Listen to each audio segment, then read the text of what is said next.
Let's listen to a little of Huckabee in a way you've never heard him before, because he actually gets a chance to speak.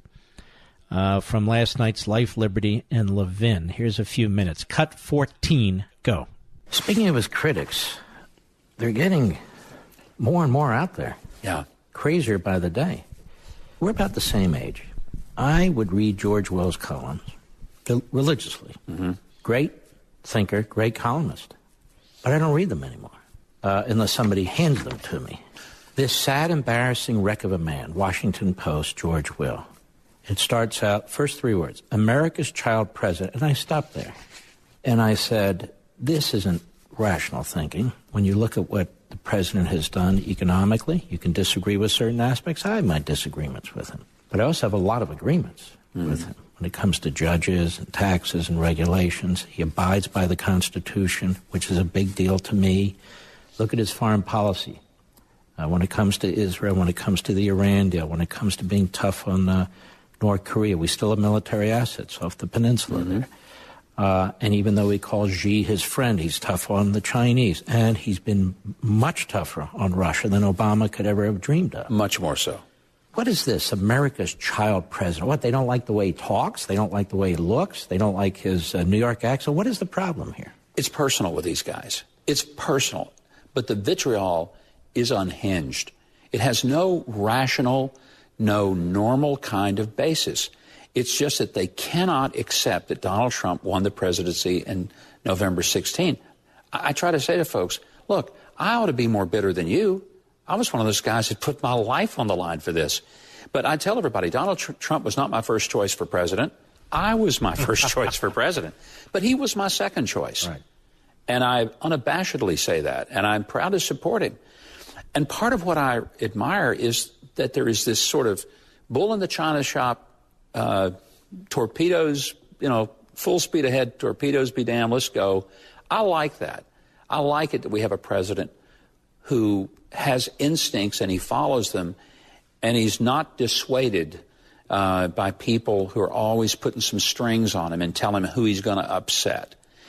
Clearly, he's upset a lot of people in the Potomac world. Do you think it's a cultural battle even within the conservative movement? Oh, without a doubt. And what is that battle? It's resentment. It's resentment. There are a lot of people, and I don't think they even see this, but their world is about getting invited to the nice cocktail parties in Georgetown.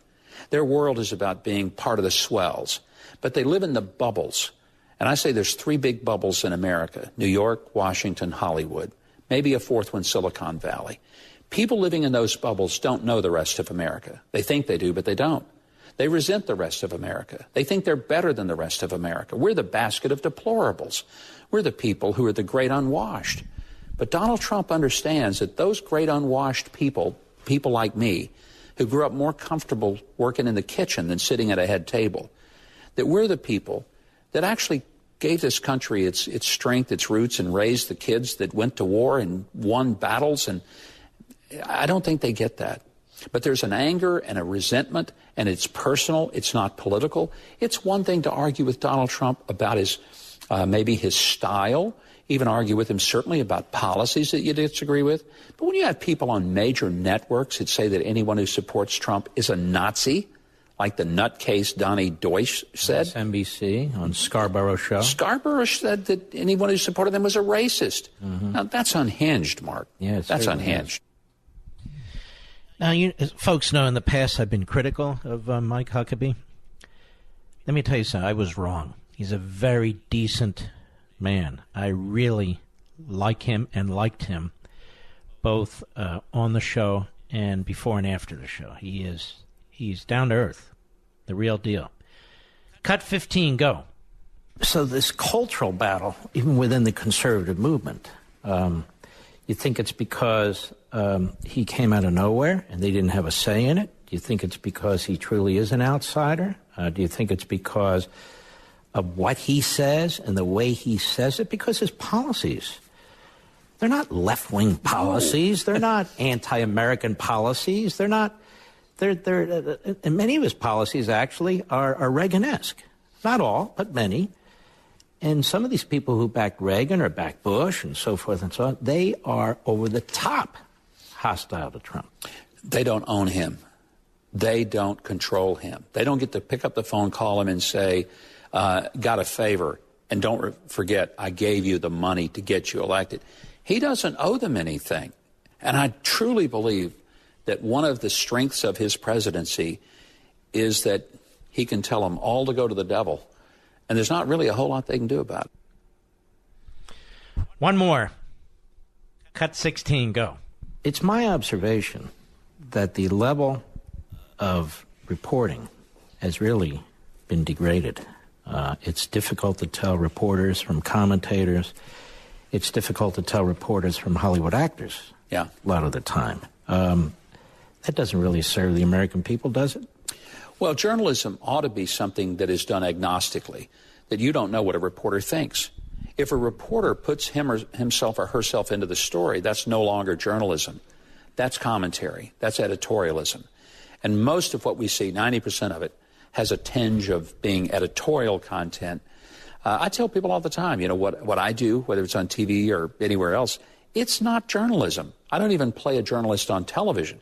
But a lot of these people think they're journalists, and they're not. When you use a Twitter account and you put your point of view into it, you've stepped across the line from journalism into advocacy. And the problem we have is that journalism has become a lost art. And when the president says, you know, we got a lot of fake news, they get all up on their high horse and they take umbrage to it. What they should do is evaluate what they're saying, what they're writing, and ask themselves, am I a real journalist? Because a real journalist just presents the facts, lets the reader or the listener make the determination what those facts should mean. And what about so-called news outlets that have guests who throw the word Hitler around, like they're throwing around the word "the" in describing the president and his any president or their policies? This president, nor any other president, has ever marched millions of people to a cold-blooded murder. I think it is an insult to the 6 million Jews and to the 11 million victims of the Holocaust to ever suggest that an American president could be compared to a Hitler. And I wonder, where is the liberal Jewish community that ought to be outraged that there is a minimalization of the Holocaust by making this comparison? It's insulting. It's insulting to the people who were murdered in the Holocaust. And it's insulting, too, to those of us who believe that politics is something about which you can be passionate, but you shouldn't be stupid. And some of these people have just become stupid in pulling out analogies that are beyond the pale. As a Jew, I couldn't agree with you more.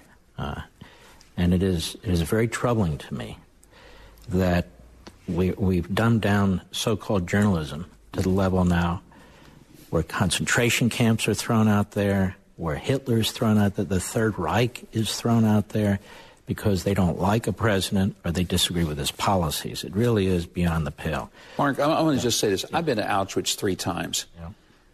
And I don't think anybody can ever go and see what happened to people and to say that anything that America is doing, has ever done, would even be appropriately equated to that. And I resent it.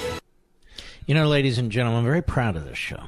I'm proud of Levin TV, proud of my radio show, proud of what I write, and I'm proud of the Fox show. I hope you've been watching and enjoying it to sort of top off your weekends at 10 p.m. on the East and 7 p.m. on the West Coast on Fox every Sunday. We'll be right back.